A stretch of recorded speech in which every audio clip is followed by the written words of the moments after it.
The illegitimate son of a notary named Piero da Vinci and a peasant woman named Caterina, Leonardo da Vinci was born in Vinci, Italy on April 15, 1452. His remarkable curiosity and exceptional talent in both art and science were evident from a young age and would ultimately shape his legacy as one of history's most captivating figures. Born in Vinci, Leonardo was apprenticed to the famous Florentine artist Andrea del Verrocchio at the age of 14. Leonardo's skill quickly surpassed his teachers, and his ability to combine his art and science became evident during his apprenticeship. While training, he began experimenting with anatomy, perspective, light, and shadow, which laid the foundation for his future masterpieces. Da Vinci relocated to Milan in the late 1480s, securing patronage under the Duke of Milan, Ludovico Sforza. During this period, he produced works of renown such as The Last Supper, a fresco celebrated for its perspective and the intricate emotions conveyed by its subjects, capturing the moment Christ reveals an impending betrayal. While in Florence, Leonardo created his most acclaimed painting, the Mona Lisa, which would become an iconic Renaissance portrait distinguished by the subject's enigmatic smile and the innovative sfumato technique, which seamlessly blends colors and tones.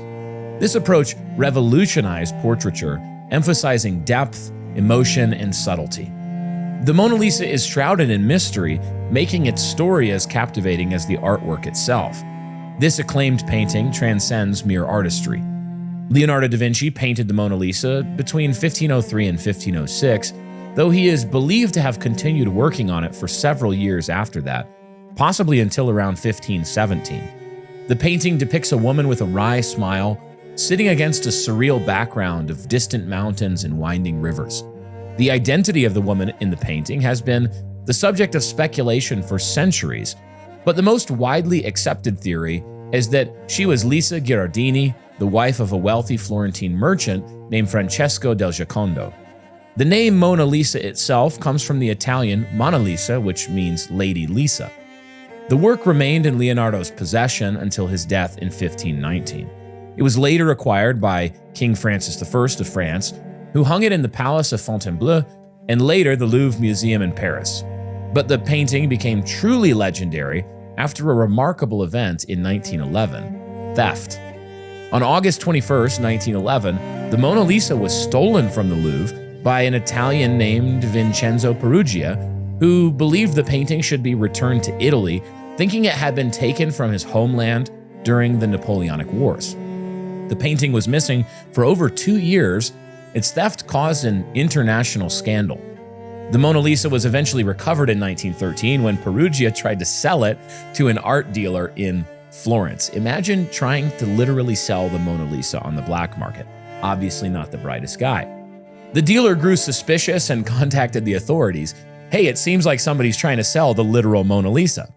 The painting was returned to the Louvre, where it was met with a hero's welcome. The incident only fueled the painting's fame. Now, one has to wonder today why our age seems to produce so few great artists like Da Vinci or musicians and authors. Now, what is often missed is that great artists are produced by great civilizations and rich cultures, which was certainly the case for Leonardo. In fact, Da Vinci could not have emerged had it not been for the enlivening influence of Christianity upon the European world. While he lived much later, Leonardo's world was built by centuries of wine-rich Christendom, that in the period many slander today as the Dark Ages, which lasted from the 5th to the 10th centuries. In point of fact, this time after the collapse of the Roman Empire was robustly and distinctly shaped by Christianity. It was a time of light and energy as new forms of art, literature, and architecture began to take shape. Later, breathtaking cathedrals would be constructed, the same buildings that inspire so much awe and wonder today. Without power tools or computer programming or CAD software, these cathedrals somehow dwarf our strip malls and megachurches today in style, craftsmanship, and their enduring ability to move the human soul.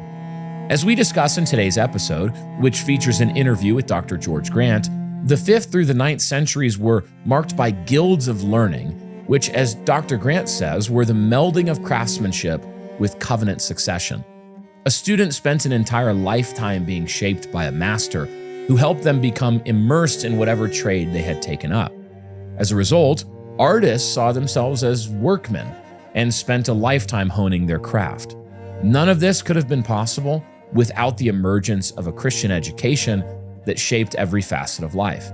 Da Vinci, for example, knew 5 languages, studied vastly, and created works of art and science that would still be wildly acclaimed centuries later. A more modern product of Christendom's genius could be found in someone else we discuss in this episode, J.R.R. Tolkien. So join us today in the King's Hall as we discuss the importance of Christendom, guilds, and the heights of artistic and cultural development brought about by a distinctly Christian culture and people. The King's Hall podcast exists to make self-ruled men who rule well and win the world.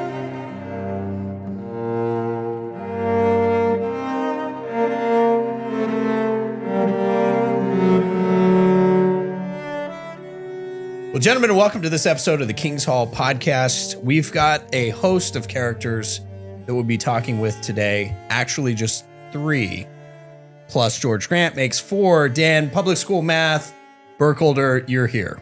Wow. What an intro. I'm not going to lie. I did not follow that at all. Yeah, that was wild. That What was a roller coaster wild. of an intro. Brian Swolve. Eric, thank you for noticing. You know what? I appreciate it. I've been lifting, Eric. I needed that. You did. I needed and I'm that. here for you, Brian. Yeah, that last set on the bench last night was pretty hard. Not going to lie. Didn't get the last rep. So Would you I needed do that. 45-pound bar or what was? No, I've got the ladies bar, so it's 35. 35. And then Yeah. what I do is I try to lift that completely by itself. And, 1 set of 5, that's pretty tough. That's actually quite the strain. Brian, speaking of strain, building a guild is a hard thing. It really is. And we're going to be talking about that. But something good intro. you mentioned in the end of the cold open, we're talking about the heights of artistic and cultural development. I can't help but think of the Ninja Turtles, and one of them, Leonardo da Vinci. Really? Leonardo Wow. was a Ninja Turtle. Michelangelo was a Ninja Turtle. Donatello. This brings me back Raphael. to 1990. Raphael. Dan, so as you think about this subject matter, I have to ask, we're talking about the heights of artistic culture. Do we say primer or do we say primer? Because Brian got a little snooty on us before No. the show. Whoa. Snooty would be like correcting you on this. What I did was say, I learned this year that apparently when you're saying a primer on something, you're supposed to call it a primer, which sounds, let's be honest, a little gay. A primer on social justice, a primer on this, a primer on that. So I think we agreed that the real ones do 2 things. They leave their truck primer gray, so you don't have to worry about it. And you say primer. You don't say primer. You don't say primer. No. But as you said in the cold open, we do say, what was it, like Le Font Bleu? I can't remember. I just read whatever's put in front of me. He'll literally read To anything the on the French teleprompter. pronunciations. I said Paris. So thank you. I mean, come on. I did. You can't. The problem is when you got a cold open with like 3 languages of names and stuff, you just have to decide at the beginning if you're going to be like the pedantic guy at Taco Bell that all of a sudden says, I would like a quesadilla. A quesadilla. Or that if would you're be, just by gonna the be way, an American. Ben Garrett.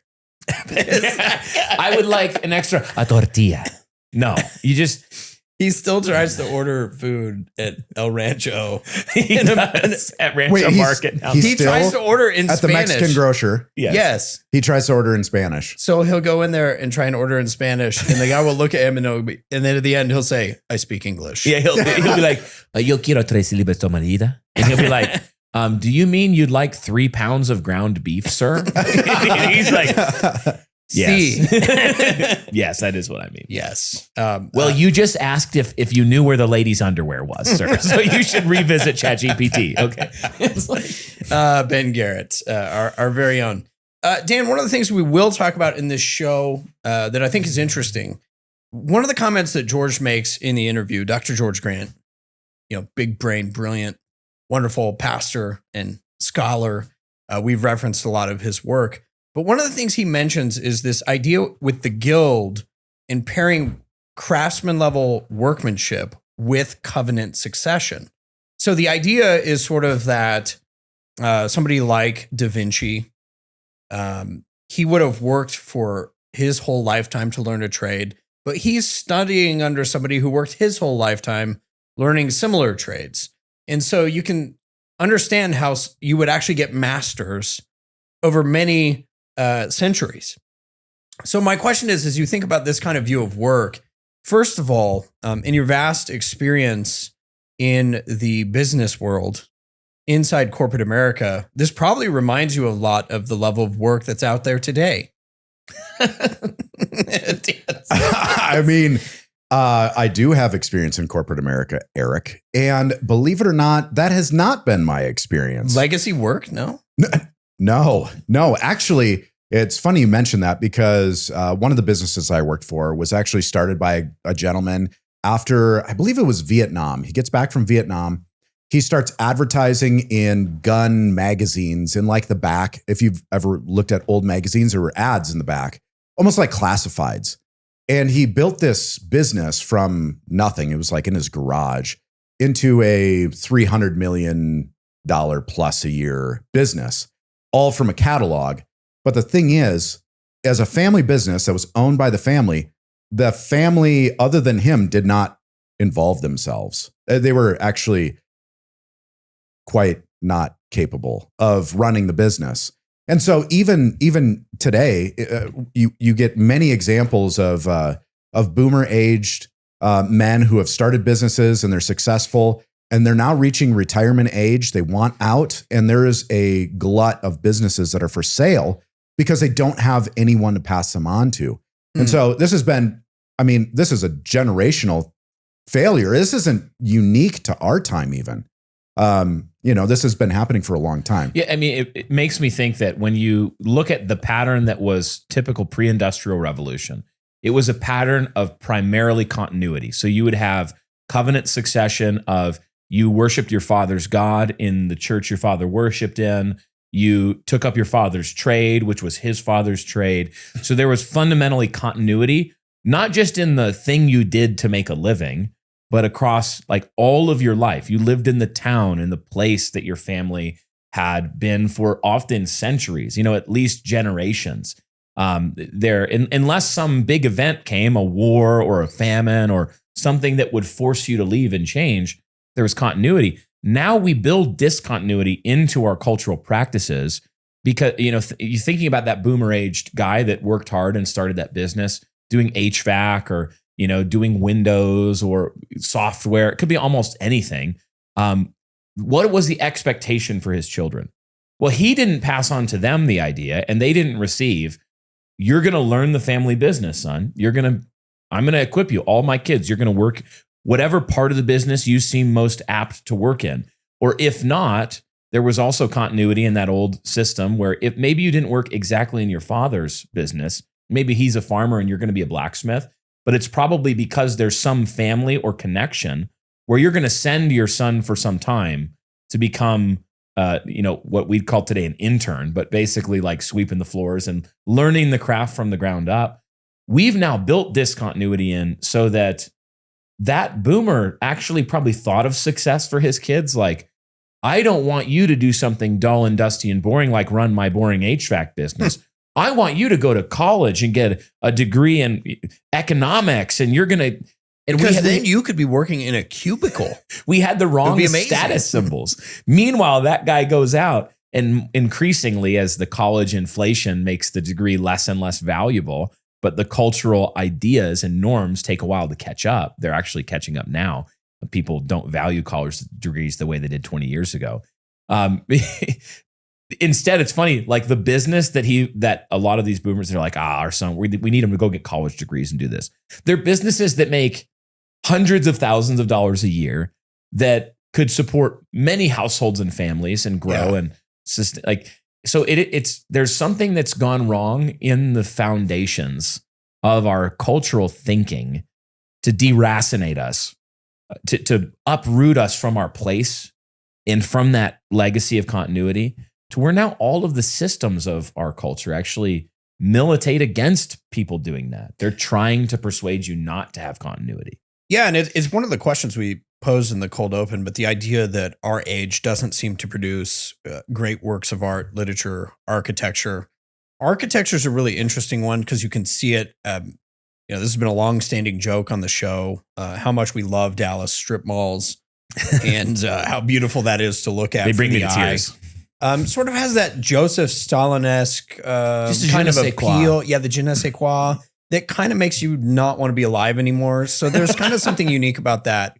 Any ambition you had slowly leaches out of your soul. Yes. And then you just go, I guess, live or die, I don't care. Live or die, I don't care. But it is interesting. We'll talk about this in the episode with Dr. Grant, but cathedrals, great works of art, the amazing things, especially 14th century and later Gothic buildings and stuff that we still love to look at today. But my question is this. Do you think we're in this sort of liberal secular order? Do you think liberal secular order is even capable of producing the things that Christendom built? And while you're thinking about that question, I look at it like this. When I was in high school, I remember we actually went to a pretty traditional, more classically conservative-esque high school. And so it was more like what we think of like Christian classical education. They couldn't call themselves Christian because they were a charter school at the time. But we read the great books. We read Homer. But I remember getting to the modern period especially, and they were like the modern great works. And I was like, what shall we read? And they're like, Beloved by Toni Morrison. And I remember thinking, this is trash. The modern age isn't producing, and even The Great Gatsby. Yeah. I hate that book. Not good. It's terrible. It's like modern Hollywood put to a book, and saying like, wow, look how cool this is. It's not good. So again, back to the question, do you think modern secularism can ever produce great works? Well, the funny thing is, all of these things are right there for the recovery. We can do these things, but the society shapes the imagination and the will to what you want to do and whether or not you can do it. Our society has shaped the general will of the populace to think, I can't do great things. And if I try, the government is going to be there at every step, attempting to frustrate my plans to build great things. I think about someone like Elon Musk when he's trying to launch a rocket that's a feat of engineering, a feat of human ingenuity.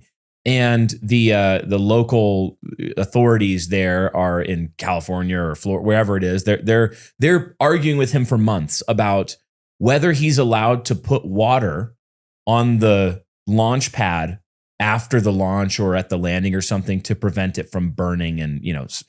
And they are requiring months of environmental impact studies for what will happen if we pour water on this concrete pad. And a guy like you just They look should at that. pay me to do that study, by the way. I could do that study. We could.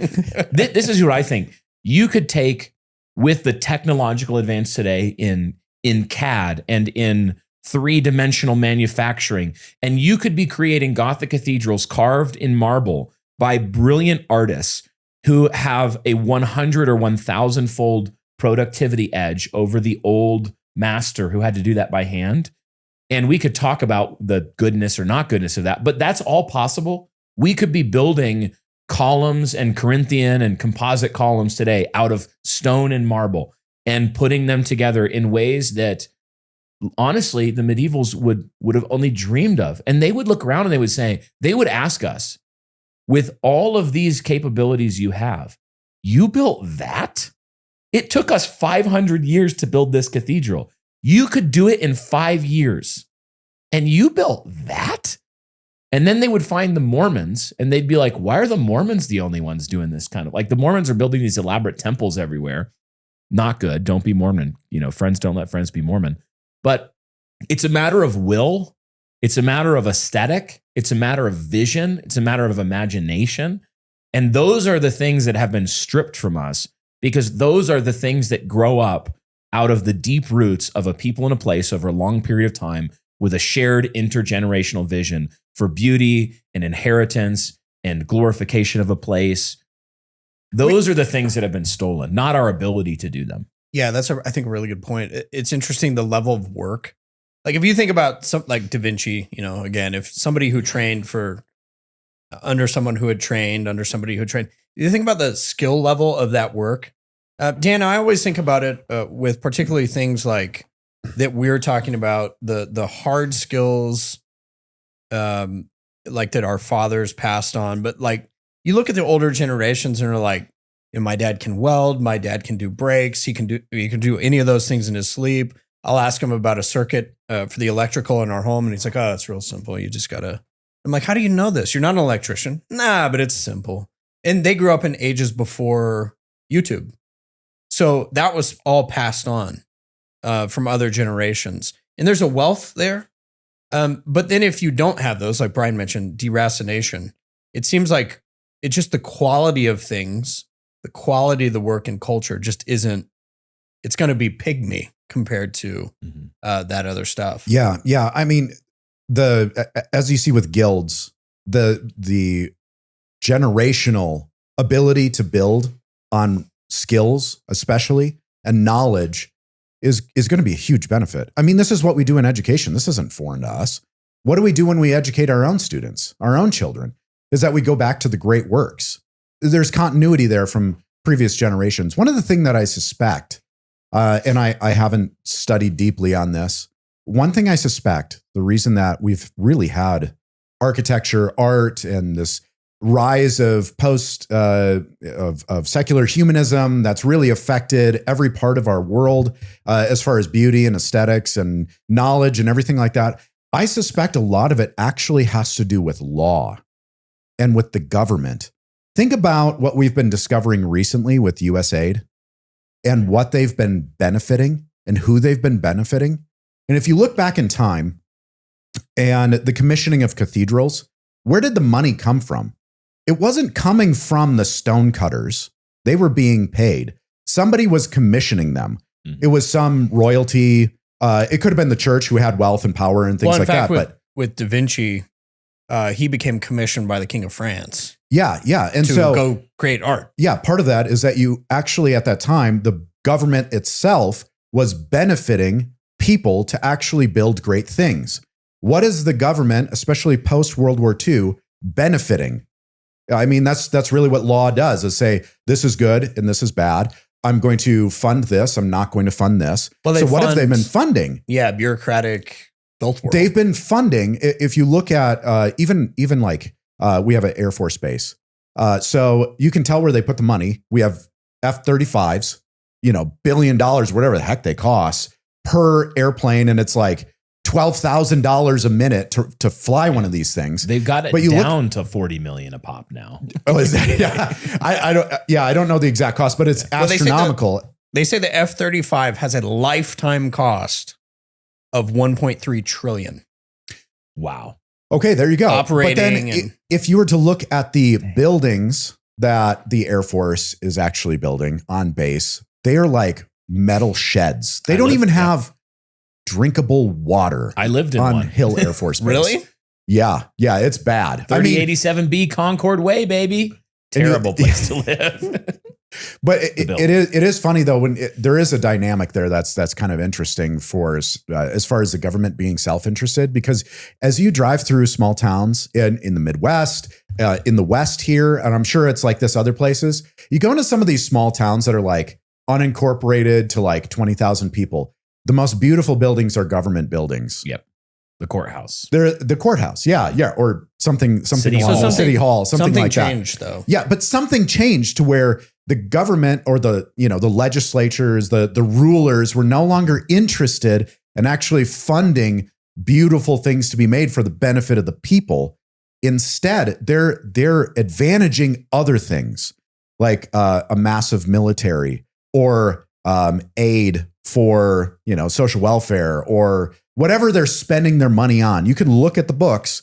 With Doge, this has been a big thing recently. You can look at the books and see where the money is going. Oh, it's going to like Uganda and Ukraine, and it's not going to our own people to actually commission to build great things. And so if you were a stonecutter or a mason or whatever you were in the trades, it was no longer beneficial to do that.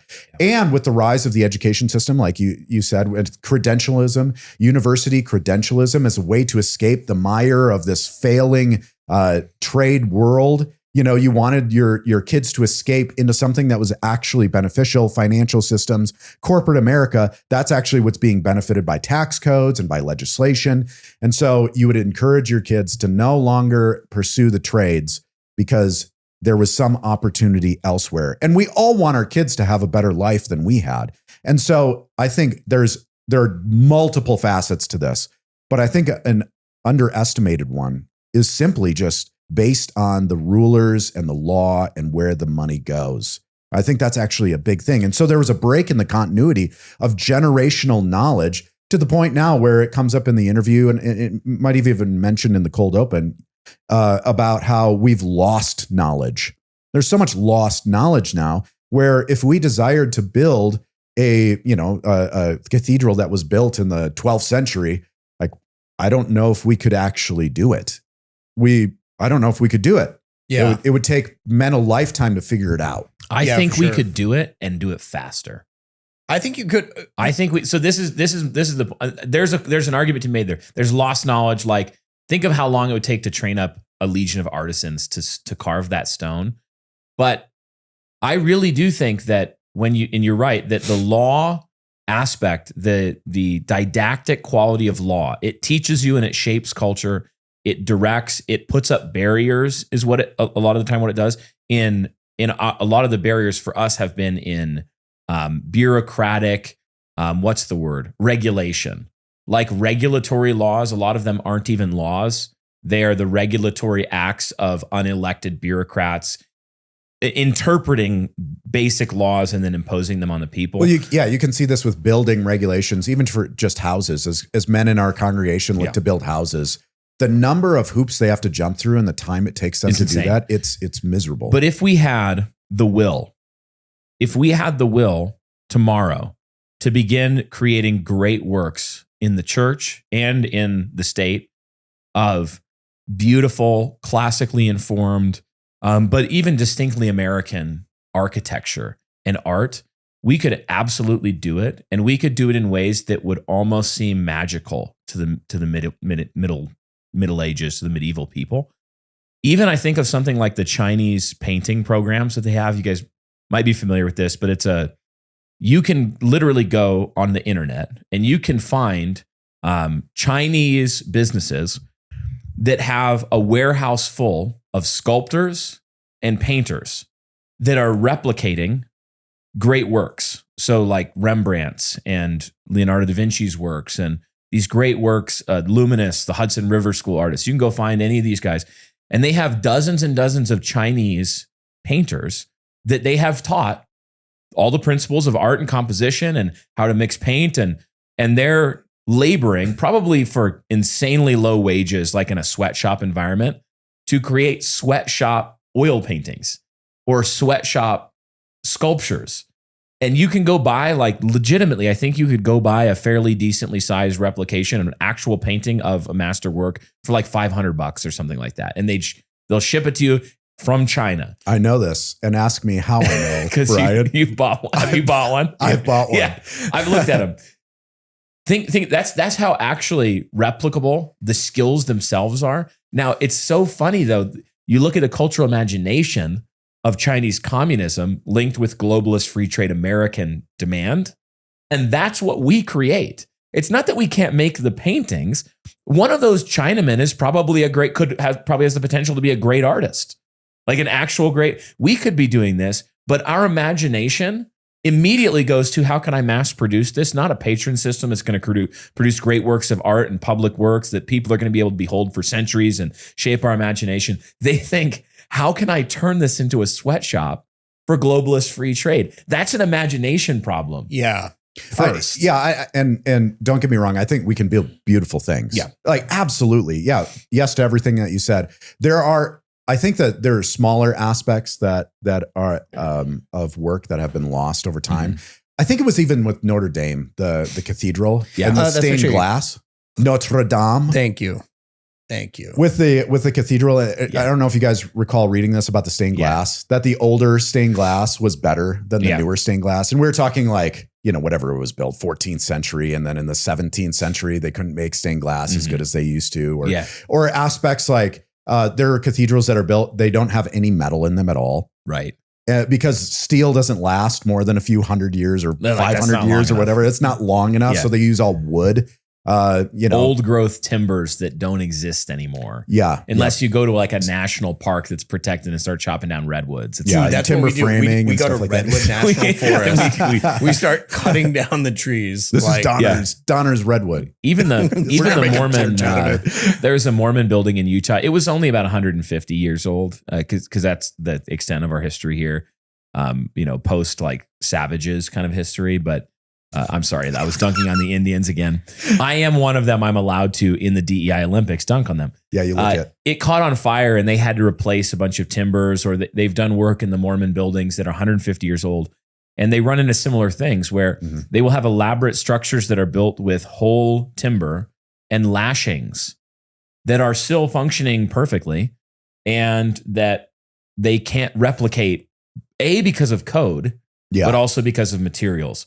So it's this interplay of cultural imagination, the didactic function of law, and also opportunity that things like the Industrial Revolution open up to where people start to think that the grass is truly greener on the other side.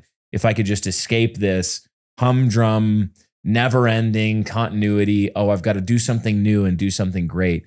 And what's funny is that you actually end up destroying the greatness of a people by doing that. Yeah. And then the greatest works you create are something like the Barack Obama Presidential Library. I don't know if you've seen that. No. It's under construction still. It's supposed to be done in I hope Trump knocks It's all it down. coloring books. I hope Trump drone strikes it, but it's all coloring books.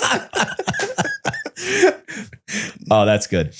It's hideous. It's brutalist. It's disgusting. It's international style. It's like this just the worst architectural school. But it's perfect. It represents the man perfectly. It just shows that our imagination, it's probably a very technically difficult building to create. No shade on the engineers building it. It's just that they are setting out because of their imagination to fail.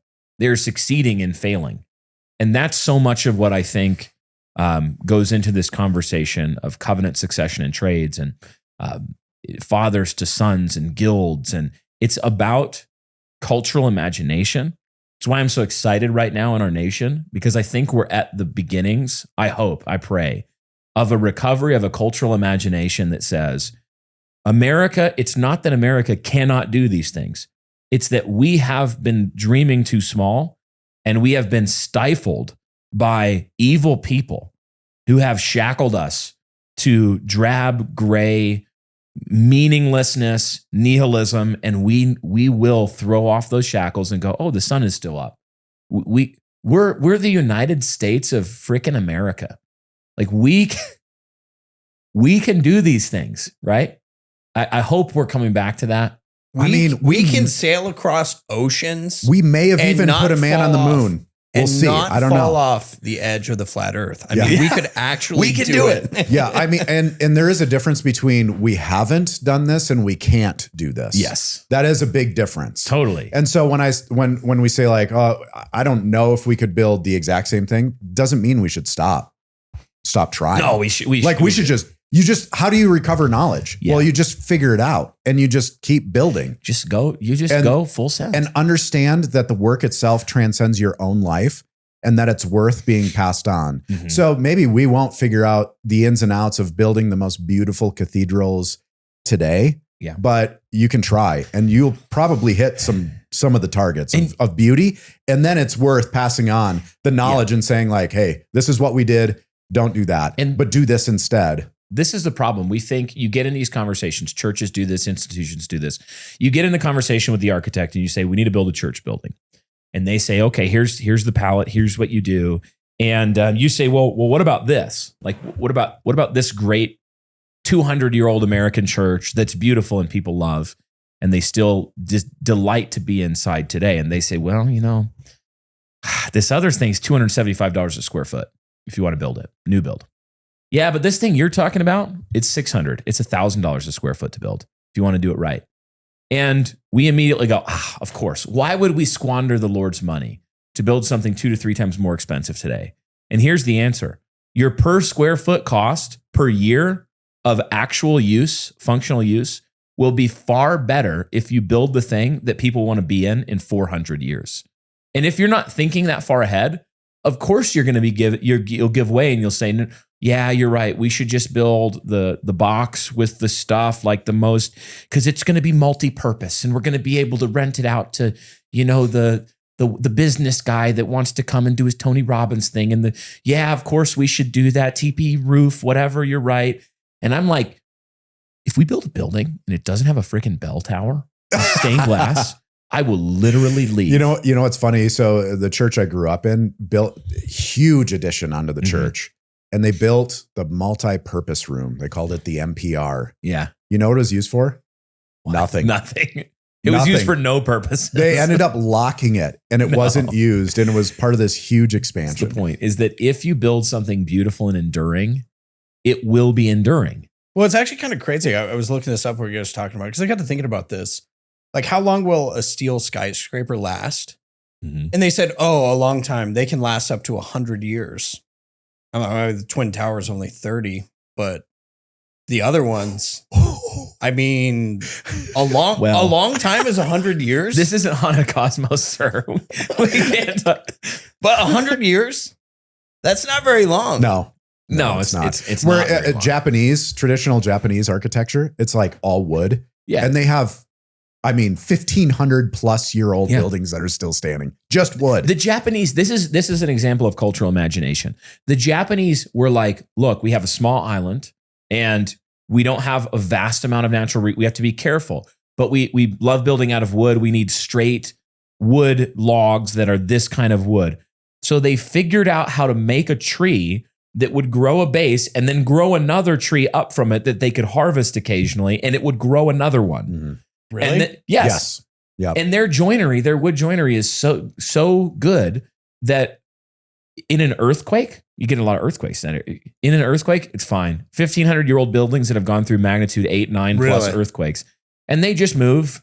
It's the same thing. The Mormon temple in Salt Lake City, they're spending like $1 billion to go under the foundations and put in these rubber, basically big dampers that will allow the building to move on these rollers. Because of the earthquake. Because of earthquakes. It would, in Utah, we have earthquakes. We have earthquakes here. We're likely to have big ones. That whole modern system, it works, but it does not have the longevity or the function of Japanese all wood joinery. But you couldn't even build anything like that here because it wouldn't meet building codes. Code would not let you do it. And you're like, it's better. Yeah. So this is not an ability problem. This is a didactic, legislative, regulatory state problem. It's an imagination problem. It's a will problem. America, this is why our conference in June is focusing on this theme of safety third, recovering the American will to greatness. Because America has everything we need to be great. The American church does. The American people do. The American economy does. American government does. But we don't have the will to do it, or at least we're nascently recovering the will to do it now. This is the thing to focus on in my view right now. It's the recovery of the will and the imagination to do great things and create beautiful things. And to do that, we're going to have to get rid of this regulatory mindset of safety first and go to that safety third mentality. It's funny because you end up, again, you spend more up front and it ends up being cheaper in the long haul. You make regulatory safety number one, and turns out every 30 years, they're like, oh, by the way, that building code thing we required, it's giving everybody cancer. It's microwaving their brains. It's kind of like your truck, isn't it? It is kind of funny you said that. It's like a buy once, cry once. But even you can see this in the automotive industry where on my 99 4Runner, you've got all these parts that are OEM. You can still get them. They're expensive, or you can eBay them and maybe get some discount prices on probably chop shop parts. Let's be real. But you can find the parts, but they're like, I don't know, sometimes up to 8 or 9 times the price of like the Napa part or the parts store part. But you can go through forums and everybody said, like, my original suspension parts lasted 150,000 miles and the new stuff will last 40 max. So yeah, it goes back to that same thing of like, just do it right the first time. Even Toyota with the new Tundras, they've even said, hey, we're getting killed by Ford and Chevy because our trucks last too long. We need to bring them from 300,000 miles down to 200 to be able to compete. And then we need to raise the price of the vehicle to about $90,000 on the premium models so that we can continue to make money. Ben, I wanted to talk to you about something. I'm concerned about you. What are you concerned about? Every time I see you, you have more and more Indigo Sundries products. I feel like you're overdoing it. Dude, give me one example. Dude, this is exactly what I'm talking about. Do you see, like, where did you even get this from? What's the problem with having some soap on hand? Ben, we're at work right now. There's What, gonna be, you don't want to smell good at work? there's gonna be no situation where you need Indigo Sundry soap at work. Have you ever gotten sweaty in this basement? Dude, yes, every time we're filming, I look at you and I go, he's so handsome. Well then, you're gonna need some soap so that you don't smell as bad. Do you see what's happening to you? Like, how are you even, are there do you have fairies that give you this? Dude, what are you talking about? Have you partnered right with the Fae? No! I'm a stone cold Christian who likes soap. Dude, wait, is that calendula? Oh, not so mad about it now, are you? They make liquid soap Yeah, now? you didn't know that? Dude, I didn't know that. Well, They're obviously literally they're a sponsor of the show. You should know that. I have duties and responsibilities. Not all of us can just be Indigo Sundry Maxing all the time. Okay, well, since you didn't know that, I'm assuming you also didn't know that if you use their subscription plan, you'll get 10% off of your order. 10% off? 10% Of off? their already great prices? I'm telling you. Are you kidding me?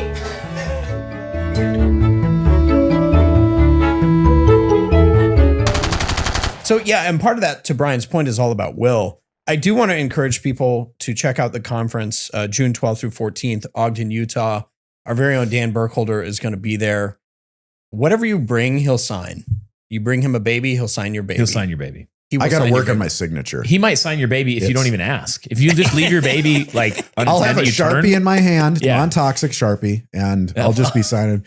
You'll have like a cadmium-filled Sharpie full of heavy metals. You leave your baby for a second. You turn to get a cup of coffee. Boom, your baby's signed. Yes. And one of the things I will say, the conference as well, we're going to have a lot of builders there.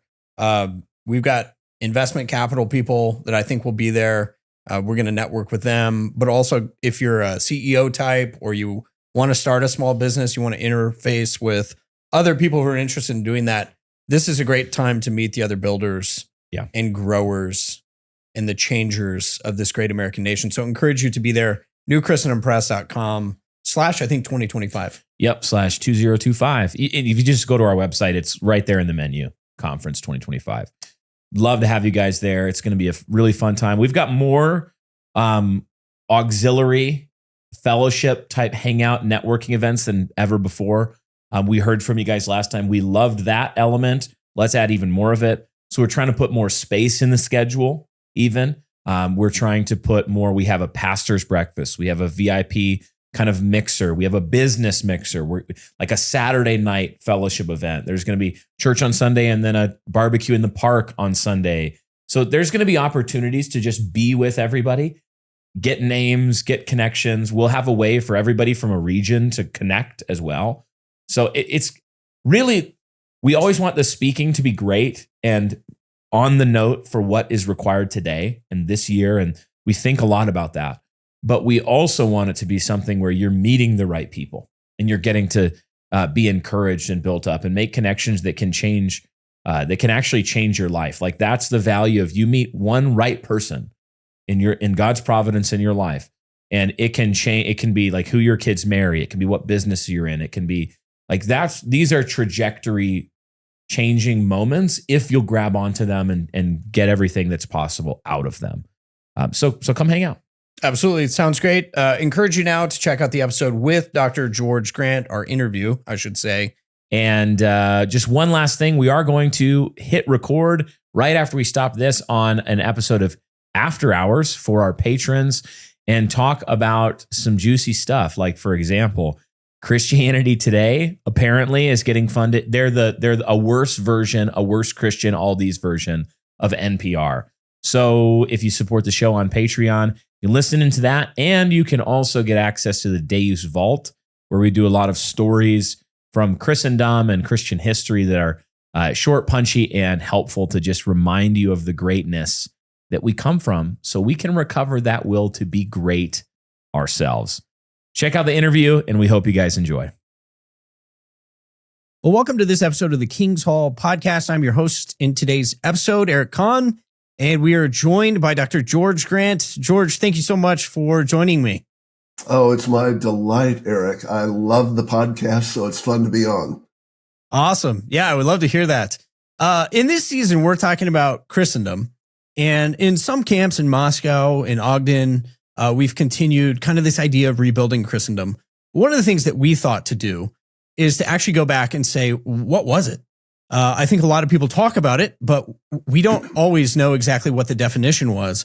So that's kind of where I wanted to start off with you. What was Christendom? It encompasses a wide period of time, but what do you think of when you think of Christendom?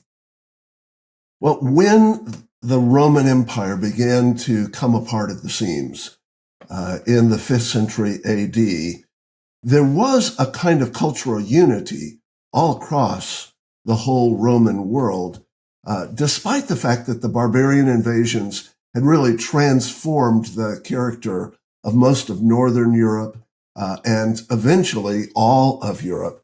But there was still this kind of cultural consistency that was passed on from the Roman world, but now was rapidly Christianizing.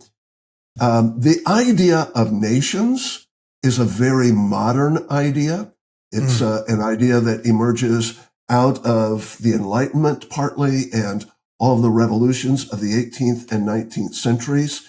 So there was a need for the now sort of dissipated Roman world to find ways to hold itself together.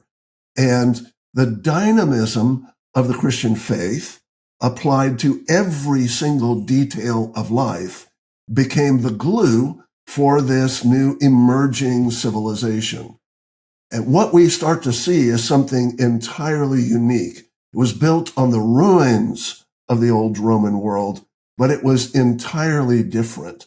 As Tom Holland has pointed out in his brilliant book, Dominion, the Roman world and the world that came after, the world of Christendom, were so different as to be almost unrecognizable from one another.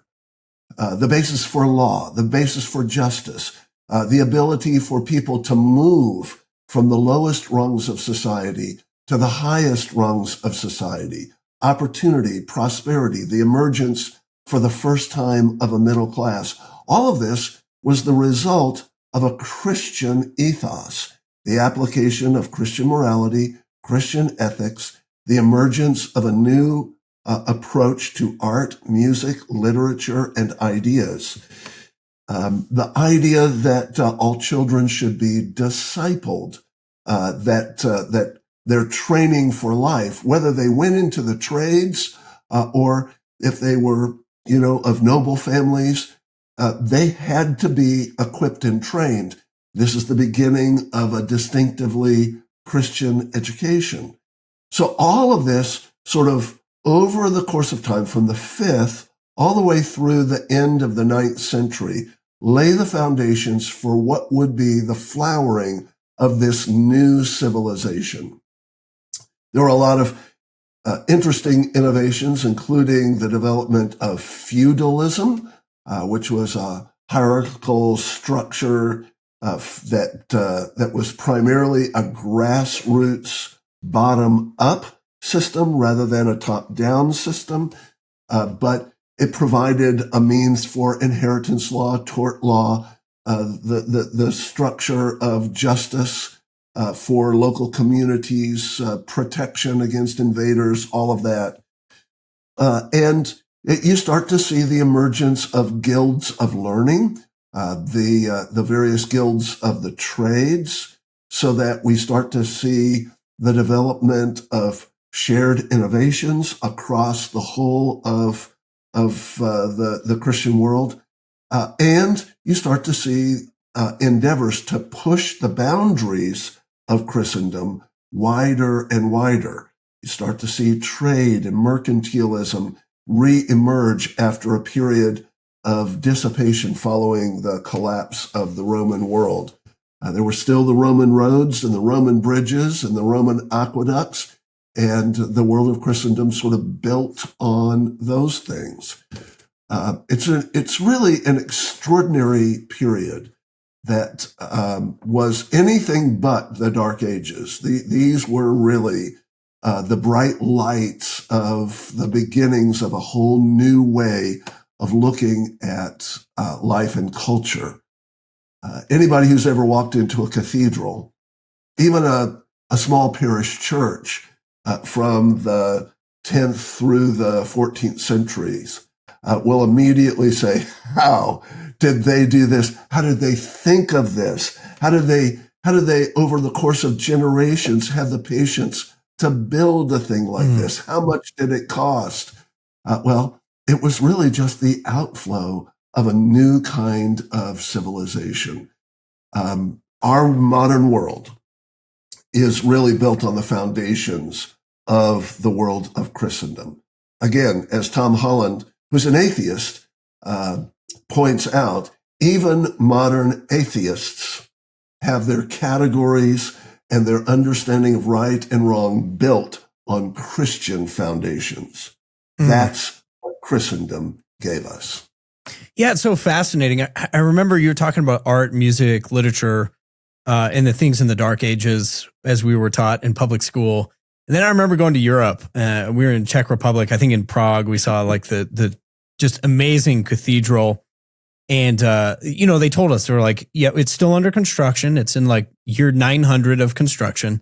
And this place is beautiful. And I remember thinking it was one of the first times where I realized if the Dark Ages were so dark, how did they build that? That's really what I want to know. So what I want to ask you is, what's the connection with art, literature, culture?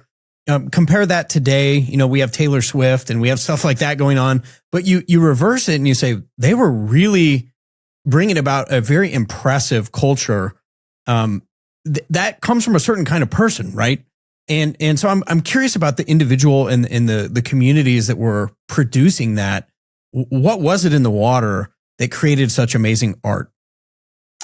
Well, part of it was they learned their craft. One of the things that we do in modern art, music, and literature is people feel inspired and they are clever. They have certain gifts and proclivities, but the hard work of honing a craft over a lifetime is oftentimes lost. The study of the masters, spending time as an apprentice. Taylor Swift was never apprenticed to anyone.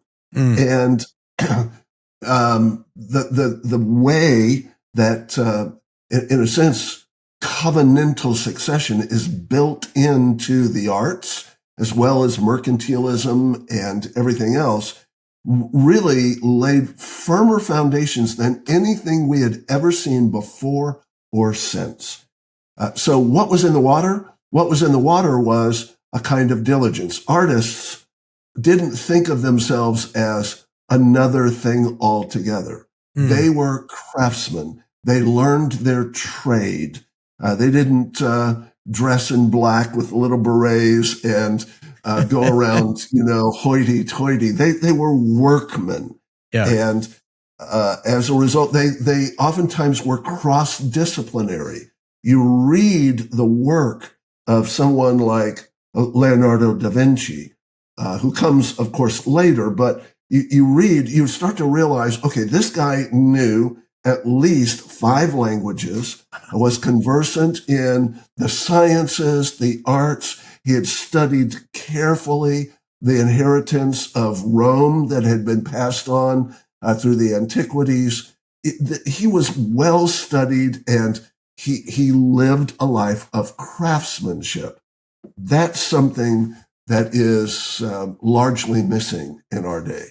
Even among Christians who are working in the arts, we tend to drink deeply of the draught of modernity rather than learning the lessons that gave us this civilization in the first place. Yeah, and you mentioned the interplay with Roman Empire.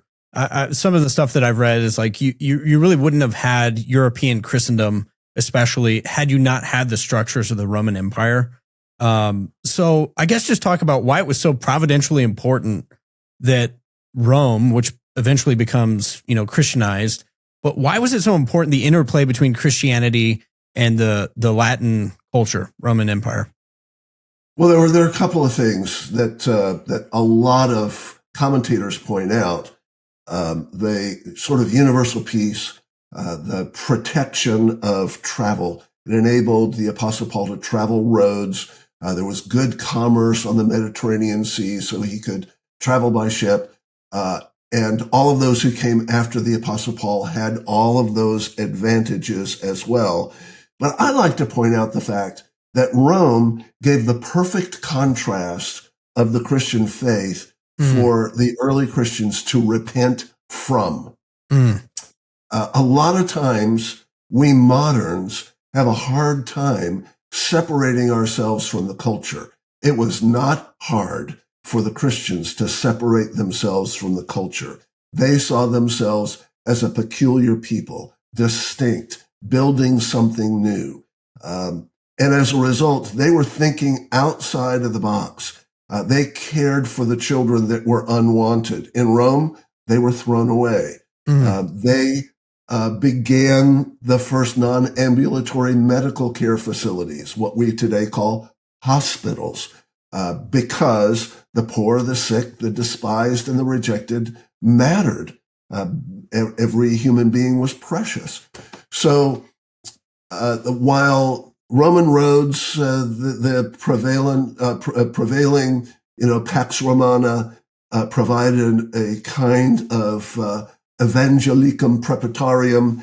The truth is that the Christians also had much to culturally repent of and from, and that gave them a firm footing for the foundations of something altogether new. Yeah, that's really interesting. As you think about Christendom and maybe some of the high points or the most pivotal moments, we can think of maybe Constantine leading up to Charlemagne and some things like that. What sort of things would you put on the top of your list as pivotal moments for Christendom? There are some key figures, and their life's work is really important. So Ambrose of Milan is pivotally important. One of the things that's interesting about Ambrose is that he resisted what was then the beginnings of a desire to unite all authority under the Bishop of Rome. And in Milan, the bishopric was altogether separate. It was a part of the Valdese Valley movement that perhaps, we don't know for certain, but there are good indications that the Apostle Paul, on his fourth missionary journey, planted churches up and down in the Valdese Valley, leading to the planting of the church in Milan. And so Ambrose was very much a part of that mindset and that theological standard, which then gave us the foundations for Augustine. Mentored by Ambrose, sent back to Africa by Ambrose, and the beginnings really of an understanding of how to separate the city of man from the city of God, giving Western Christendom its real theological moorings. In the East, you have the Cappadocian Fathers, people like Basil of Caesarea, Gregory Nazianzus, who are laying the foundations for an engagement with the culture, the first real push in pro-life legislation in Byzantium, the beginnings of hospital care, the approach of Christians during plague times to care for neighbors rather than to flee and to hibernate. As well as the beginnings of standards for what to do, quarantine standards. You don't quarantine the entire culture, you quarantine the sick. So all of that begins, and that's very early on. But the ripple effects of Ambrose, Augustine, Basil, Gregory, that has an incredible impact. From Gregory Nazianzus and Basil come people like Methodius and Cyril, who go to the city of Prague.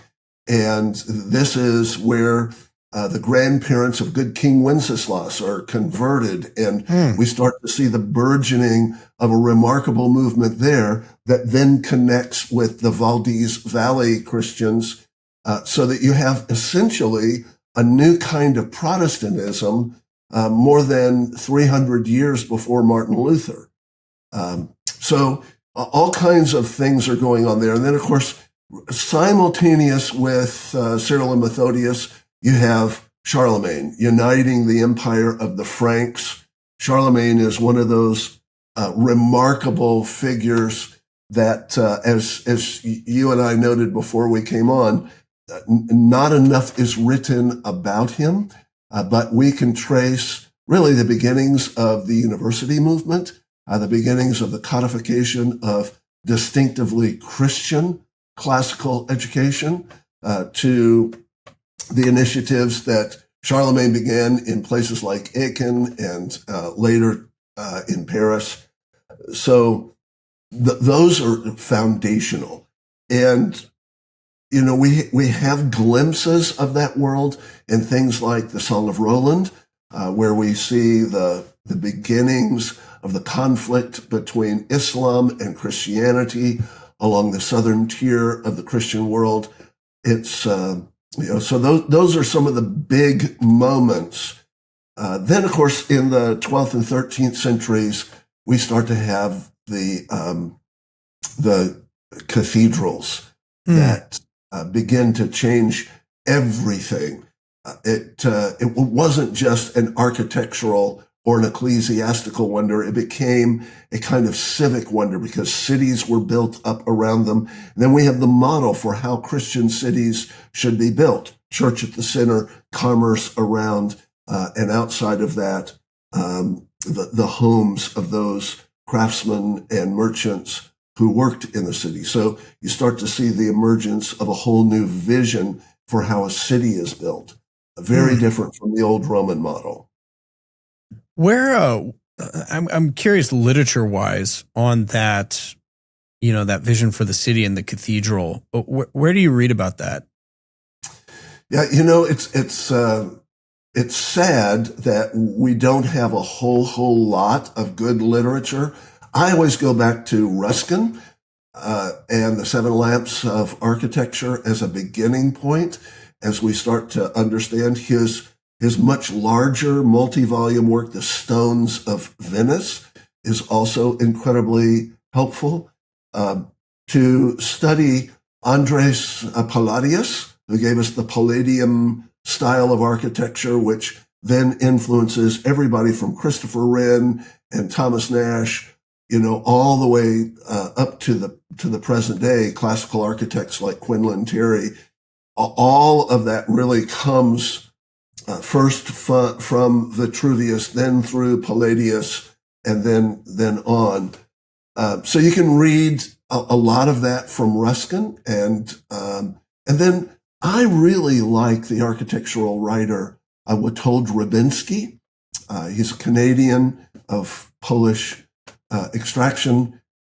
His books, particularly on Palladius, are incredibly helpful in tracing this whole notion of architecture as an expression of worldview rather than merely a utilitarian space for particular, civic purposes. Yeah, perfect. Oh, that's really helpful. One of the things you mentioned too in there is the interplay between Islam. Obviously, this becomes a huge factor, not only in the official starting of the Crusades, but I think, what Yarmouk is almost like 600 years before even the first official crusade. So there's tension between these two groups. Just speak to that and why that was so important in what Christendom would become. Well, one of the things that Christendom had to realize once it had begun to flower and flourish is that there were real adversaries who wished to not simply rival the Christian world, but to subsume it, to control it, to conquer it. And that gave shape to everything from chivalry, which gives us modern manners, as well as things like an appropriate approach to the just war theory and everything else. Christendom was forced to wrestle with the questions of justice for the world, not just justice in a village. And that changes the whole mindset of the Christian world. It also brought unity. By the time we get to the 12th, 13th century, we've got all kinds of squabbles. But the 11th, 12th, 13th, 14th century crusades bring kings and princes and peoples together in a remarkable new way. And it starts to bring a sharing of Christian values across all of the Western world and even into the still Christianized Eastern world. There are parts of Lebanon, places in Jordan that you can go to today that are still distinctively marked by the old Christendom. And so there's the whole question of how this shapes Christendom in an adversarial fashion. But the other thing is that it caused Christians to start looking outward. And that's the beginning of an interest in widespread foreign missions. It's the beginning of real exploration. Prince Henry the Navigator, who establishes the first navigational school at Sagres in Portugal, and then Christopher Columbus coming along 2 generations later, they are shaped largely by concerns about Islam. Prince Henry the Navigator was designing ships to take troops to North Africa. It was a part of the Reconquista. And of course, Christopher Columbus was looking for a way to rear flank the Muslim horde by sailing across the Atlantic and arriving, he thought, in Asia. And the purpose was to then build allies with Asians to then rear flank the Muslim horde. It's just a mind-shifting, paradigm-shifting notion. But that's what he was doing. He wasn't going to discover new lands. He was going to, and he wasn't going after gold, as the mythology states. He was attempting to find a way for the protection and the expansion of Christendom. Yeah, it's fascinating. We were talking offline. You have actually a book on this, The Last Crusader. And yeah, I guess just give us a feel for that book. I'm sure a lot of the stuff that you've talked about. But I do want to especially ask again, public school, what I was told about Columbus, you walk away and you're like, man, what a dirtbag. This guy must be horrible. And then you come to find out, no, actually this Christian hero, we can look up to the guy. He was quite the Christian hero. He had some ups and downs in his life, as all of us do, but he had profound conversion experience after the death of his first wife, and he devoted himself. His 2 legacies in terms of literature are his logbooks, which are remarkable from his 4 voyages, but also he created something called the Book of Prophecies, where he wrestles with Scripture to try and determine, okay, what is it that we in this time, 15th century Europe, what is it that we need to be about in this world now hemmed in by the threatenings of Islam? And it's quite remarkable. So he pitched to Ferdinand and Isabella, who weren't the king and queen of Spain. There was no such thing as Spain. Ferdinand was the king of Aragon. Isabella was the queen of Castile. They were married, but they had 2 separate kingdoms with 2 separate coinage, 2 separate languages. I didn't even know that. So when Columbus sailed, he sailed for Aragon and Castile. But they were engaged in the Reconquista, the reconquest of the Iberian Peninsula, which had been conquered by the Muslims in the 8th century. So all of what today is Spain and Portugal were once a part of a caliphate. And over the centuries, this is a part of the story of the Song of Roland. Over the centuries, Christians reconquered that territory, established the Kingdom of Portugal first, and then Navarre and Aragon and Castile and Catalonia. And so in 1492, the Reconquista was wrapping up. And that's when finally Isabella and Ferdinand decided to go ahead and give royal warrant for Columbus to set sail. So it was all really a part of this conflict with Islam. Man, that's so fascinating. Yeah, and what a history there too. I mean, you have Charlemagne, Charles Martel, Song of Roland. I know you've written about the Song of Roland. Just in terms of Western canon literature, let's take like the Song of Roland. What is so important about that work? Well, there are several things. First of all, you have the beginnings of the structure of a novel.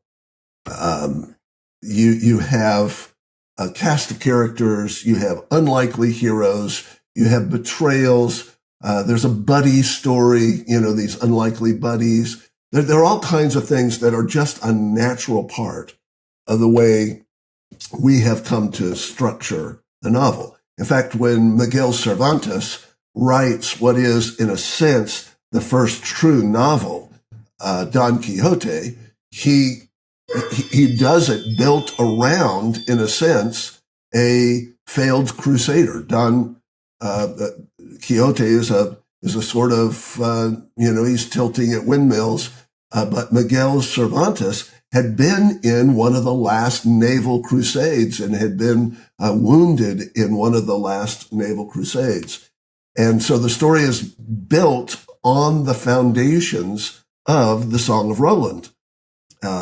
And it's kind of the continuing story. So part of what Song of Roland does for us is it gives us the modern novel. Another part of Song of Roland is it solidifies what was at the time a sort of divergent approach to the chivalric code. The chivalric code was formulated initially by Bernard of Clairvaux for the Knights Templar. And there were 12 essential virtues that every knight should live up to. Lord Baden-Powell took Bernard of Clairvaux's 12 virtues and he turned it into the Boy Scout Code: trustworthy, loyal, freely, courteous, kind, obedient, cheerful, thrifty, clean, and reverent. That's right. So, yeah. So what the Song of Roland does is it kind of solidifies that as the essential virtues of true Christian chivalry, which then, of course, helps shape the way the West saw appropriate justice and the application of justice. So you got all kinds of things emerging. And then, of course, the antipathy of Christendom with the threatenings of the horrors and the terrors of the Janissaries and the terrorists that were sent from the world of Islam. That becomes a major leitmotif for Western literature and the Western worldview mindset. Wow. Yeah, that's fascinating. One of the other interesting things, Song of Roland, of course, literature, you can still read that today, encourage people to do that. But one of the things is we've been looking at these major movements in Christendom. You can think of King Alfred, you can think of Charlemagne. We've been really impressed by how pivotal a role education plays. So Yes. It wasn't just that you had to conquer the Danes. It's that you had to teach your people how to read, and when you're talking about the Danes how to read. Yes. One of the things that Alfred required once he conquered Uhtred and others is He required that they begin to learn how to read so that they could read the liturgies for worship. Uhtred was required to learn how to read enough to understand his baptismal vows before he could be baptized. That's great. So yeah, I mean, just talk about education. Like, why was that so important to these guys? They clearly understood it. And I think there's good application in here for us because today, you know, my experience with especially public education until we got into classical Christian was that it's very much a dumbing down, right? But these guys saw it vastly differently. So just talk to me about the importance of education, why these guys saw that. Well, let's go back a little bit to our earlier conversation about architecture. Yeah. The cathedral in the heart of Vienna, the Stephansdom, required 400 years of construction. That's crazy. 400 years. The town never hired any stonemasons or architects from the outside after the original design was set. So the entire cathedral was built by the town. Wow. Every day after they finished their work, the men of the town would gather in the center of town and they would go to work. Their wives and their daughters would come and they would bring them dinner and they would work, building something that they knew they would never see completed, that their children would never see completed, that their grandchildren would never see completed. They had this long view. It was built into Christendom because the idea of covenantal succession, the idea of generations, is an essential aspect of the biblical worldview. So it wasn't just cathedrals, of course. They applied that principle to all of life.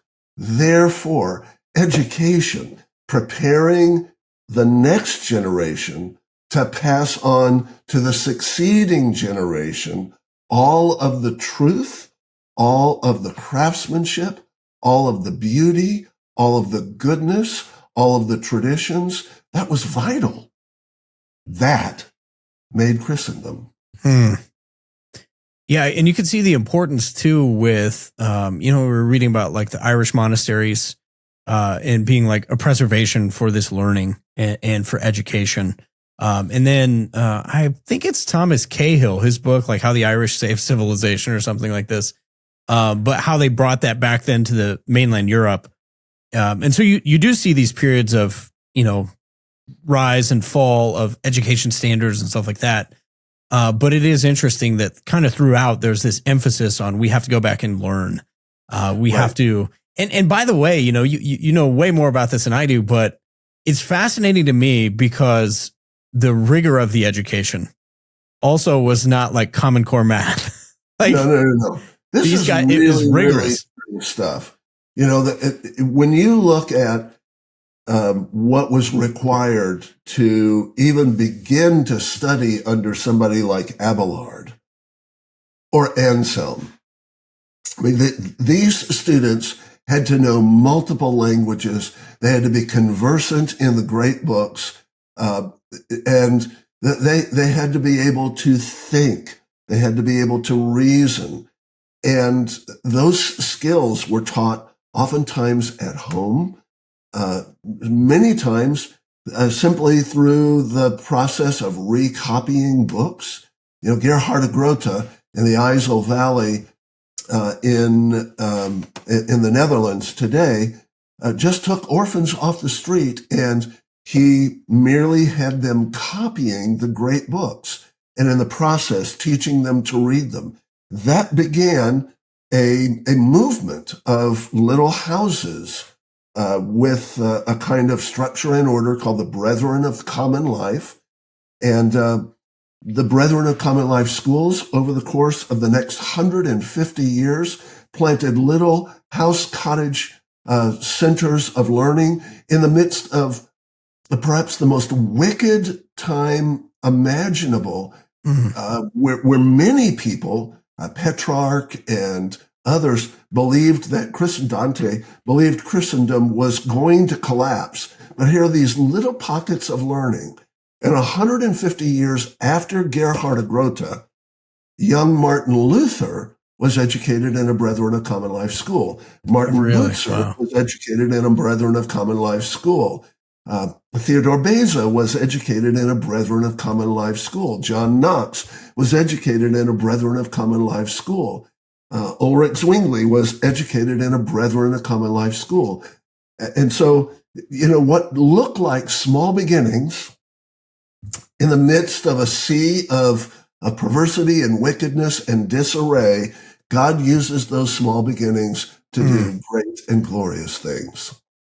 Yeah, it's so pivotal too, I think, today, because people ask us, like, why do a Christian classical school? And years ago, I was in Louisville at Bill Smith's church, and they had a Christian classical school. And one of the elders there said, yeah, we have this guy who's teaching. You should listen to him. It's George Grant.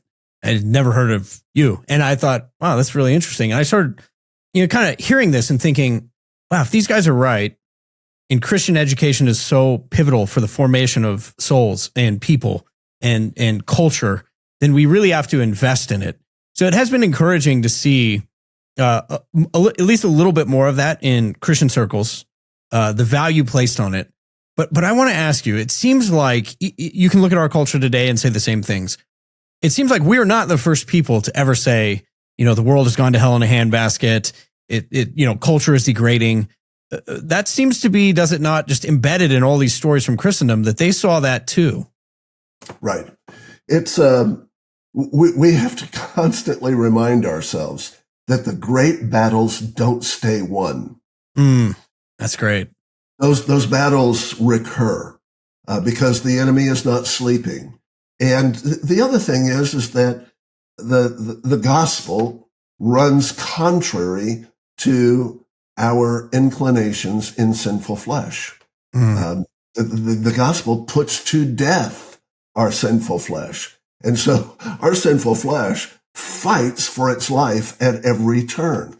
And it fights culturally. It fights in art and music. It fights in Hollywood. It fights in the sewer that is, Harvard Yard. It fights constantly. And so what we have to do is we have to remind ourselves of that. We don't have to be the hero that rides in on the white horse. All we have to do, the only thing that God has called us to do, is the next right thing. Yeah, that is so helpful.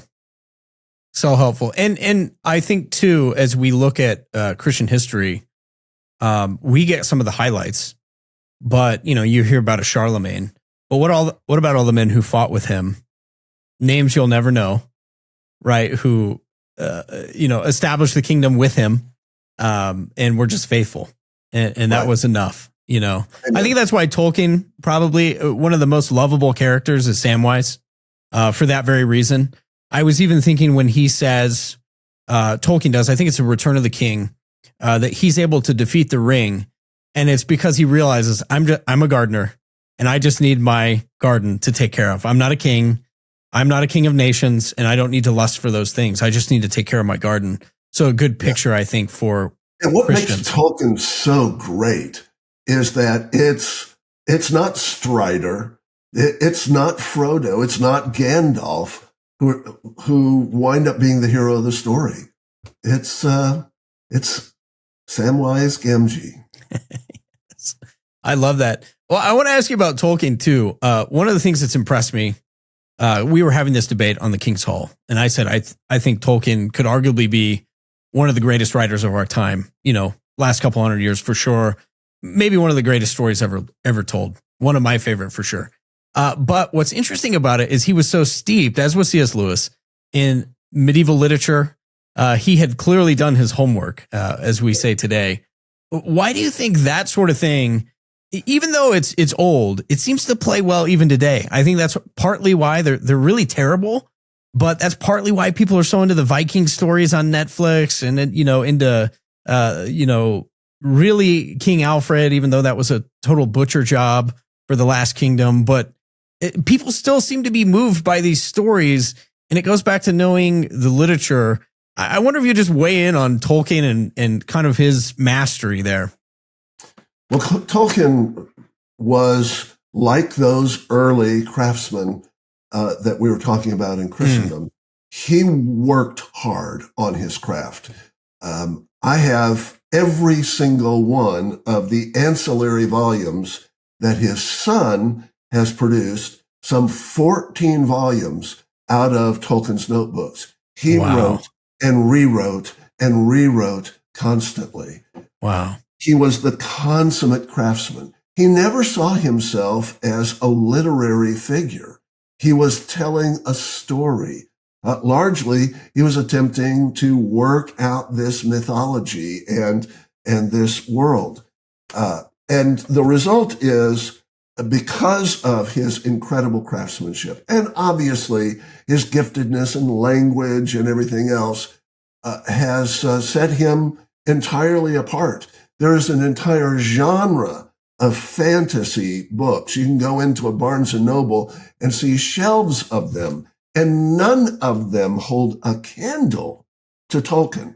And the reason is that those writers have probably read Tolkien, but they've not read deeply in all of the things that Tolkien read. This is something that I learned early on when I was venturing into classical Christian education for the first time 32, 33 years ago, is I was fascinated by what the founding fathers thought.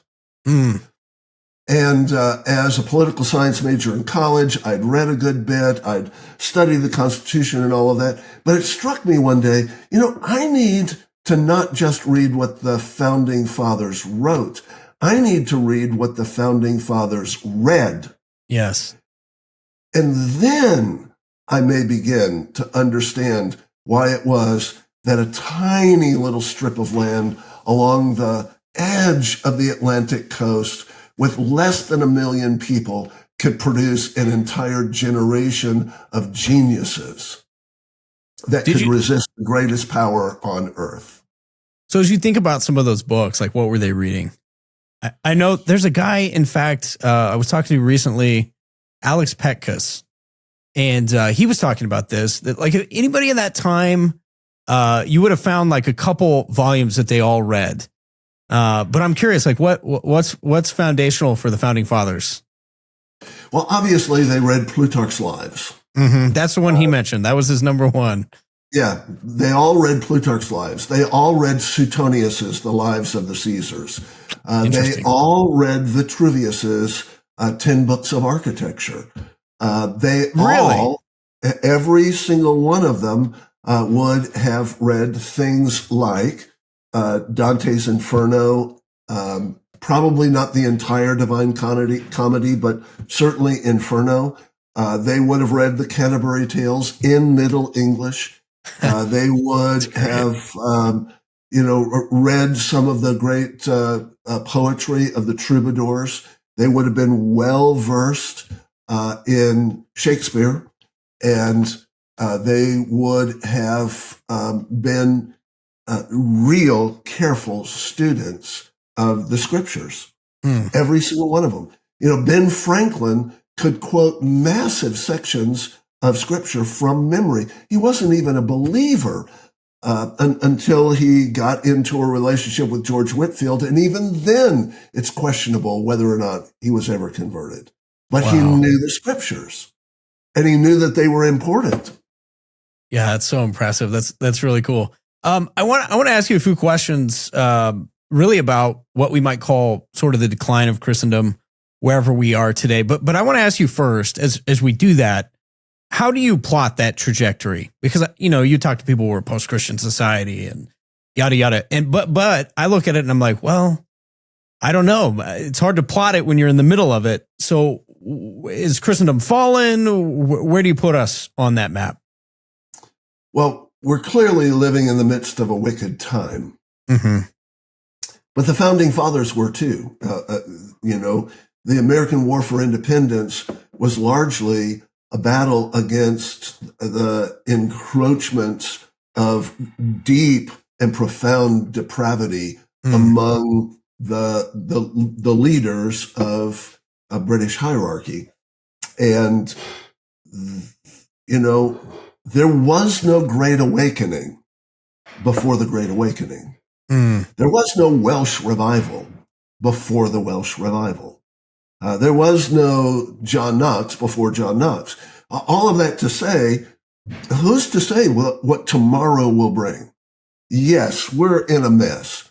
The Biden administration may be the worst administration since Millard Fillmore. But that might be an insult to Millard Fillmore. It might be. We really haven't had a great president since Calvin Coolidge. But the truth is that God can turn all of that around. And so our job is, you can't do history when you're in the midst of history.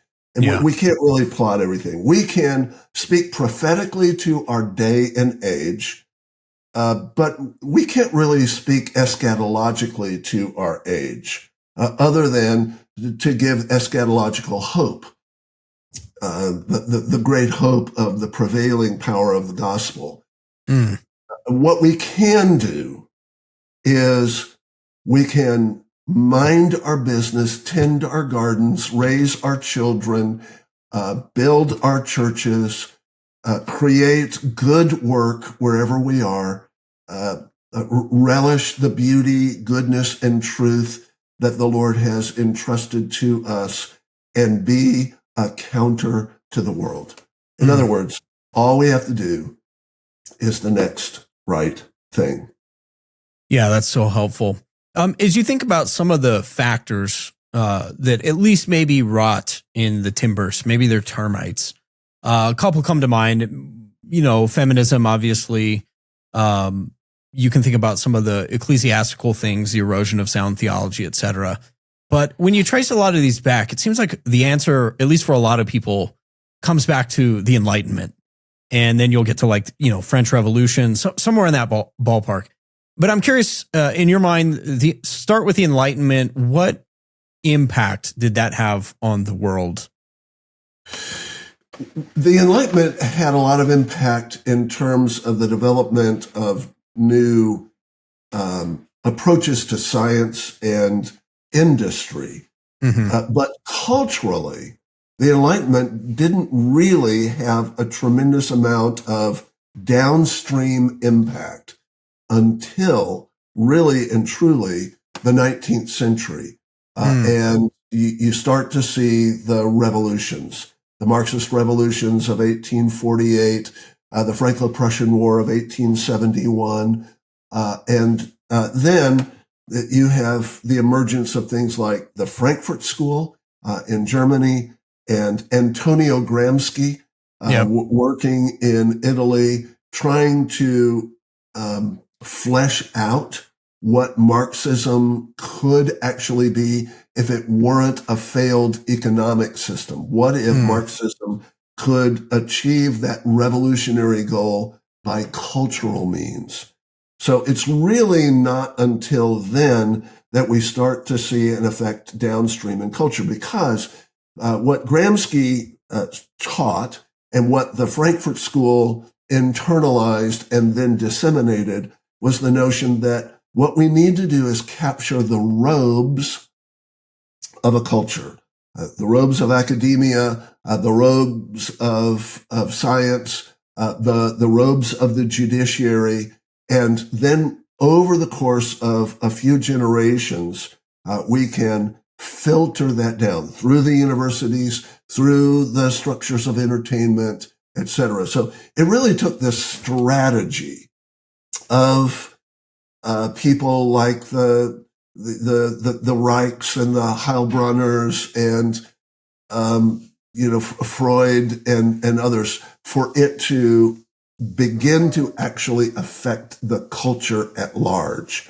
So the Enlightenment sowed those ideas, but those ideas were shared largely by radicals, and no one paid heed to the radicals until the radicals realized that barricades in the streets were not going to get them what they desired. And so they began to create new structures for culture. They began to work way upstream rather than trying to work downstream. Why do you think the Frankfurt School, now we're calling it critical race theory, wokeness, intersectionality, probably all tied to 1964, the Civil Rights Amendments and all that stuff? You kind of see it in making inroads there. But why do you think it was so effective in American culture? Well, because it was multidisciplinary, and it already through everything from the hippie movement in California to the radical takeover of the universities, Columbia, Harvard, Yale, Stanford, UCLA, USC, we allowed the discipleship of a radical agenda for an entire generation of university students. And so you've got music, you've got Hollywood, you've got now the beginnings of corporate heads, all having been schooled in this radical cultural Marxism. And whether they realize what they're doing or not, it's now embedded in their worldview. And as irrational as some of this worldview even seems for us, when we look at it analytically and we say, don't they realize they're way out on a limb and they're sawing off their own limb? Don't they realize that? Well, no, they don't, because they're shaped by this worldview. How do you, if you're speaking to pastors and to the church in America, what do you do at this point to, some of the enemy's strategy should be informative about how we form a counter strategy, sort of a counterinsurgency. But what would you say? Education's part of this. But what do pastors, especially in this moment, have to get right? Well, pastors need to be, first and foremost, as Harry Reeder always used to say, on mission, on message, and in ministry. By on mission, that means our mission, which is very narrow, is to go to the nations with an emphasis on go, not saying to the nations come, but go and make disciples. We have to be making disciples at home and abroad. We need to be evangelistic. We have become so timid. We have been so cowardly in the face of this cultural onslaught. It's time for us to raise up prophetic voices. And that doesn't mean that we have to be mean-spirited or, we don't all have to be Doug. We can be us, and we can speak clearly, but we have to do what Doug is doing, and that is speaking clearly to our culture. We need to be on mission. Secondly, we need to be on message. Our message is the gospel of Jesus Christ. The gospel of Jesus Christ applied to every single area of life. As Cornelius Van Til says, the Bible speaks of everything. And so we need to apply the Bible to everything. And that means that we need to be systematically teaching our people the Bible. We have a drought, a famine of biblical illiteracy in our best churches. Yeah. So we need to be teaching the Word of God. We need to be equipping the saints to teach the Word of God to others. And then finally, we need to be in ministry, meaning that we need to be caring for the despised, the rejected, the marginalized, those who are the least and the last, as well as the first and the foremost. For a long, long time, the church has been in a quarterbacks and cheerleaders mode of ministry, and it's time for us to reach the world. So on mission, on message, and in ministry, that's what every pastor needs to be. Yeah, that's really helpful. As you think about, we do as pastors often, we think about, how can we be the men of Issachar, men who know the times. men who are cognizant of our moment. As you kind of look at the culture, do you have any reflections or thoughts on, you've been in ministry for a long time, but what is this moment calling for? Obviously, what you've just said, I think courage is going to be a big part of it. But any further thoughts on that? Just what is this moment requiring specifically of us? Well, one of the things that's requiring of us is sacrifice. We need to take as seriously our stewardship call in this time as at any time in Christian history. Our time, our effort, we need to work hard. We need to learn our trade. We need to be able to articulate the truth, and we can't hold back. Lives are at stake. The culture is hanging by a thread. This is one of, those Jonathan Edwards moments where everything is dangling, and we have the opportunity to speak truth. And so what I would say to every pastor is care for the flock, but care for the flock with zeal and boldness and courage and grace. Amen. I love that. Dr. George Grant, thank you so much for joining us. I do want to point out you've got your book, which is The Last Crusader. We mentioned it. I think you said there's going to be a reprint of this. Yeah, doing a new edition this year. Okay, perfect. So people can be on the lookout for that. Any other projects, work that you're underway with on the literature side? Yeah, I have a podcast called Resistance and Reformation, and I have 3 years worth of that. We're compiling all of that into a volume. I do another piece for World Radio on words, and so there'll be a wordplay book. I'm doing a little book on the piety of Thomas Chalmers for Reformation Heritage Books. They have a series on Reformed piety. So I love those guys. That's going to be out. I just came out with a wonderful book that I've been wanting to do for years and years called The Improvement of the Mind by Isaac Watts. The great father of hymnody and successor to John Owen at Mark Lane Chapel in London. And this is, in a sense, a blueprint or a practical vision for a lifetime of learning. And so that came out this fall. Love that book. It's just really wonderful. That's fantastic. So people can get that one now. It's already out. Yep. They can get that one now. Okay, perfect. Well, again, Dr. George Grant, thank you so much for coming on this episode of the podcast. My delight. God bless you, Eric.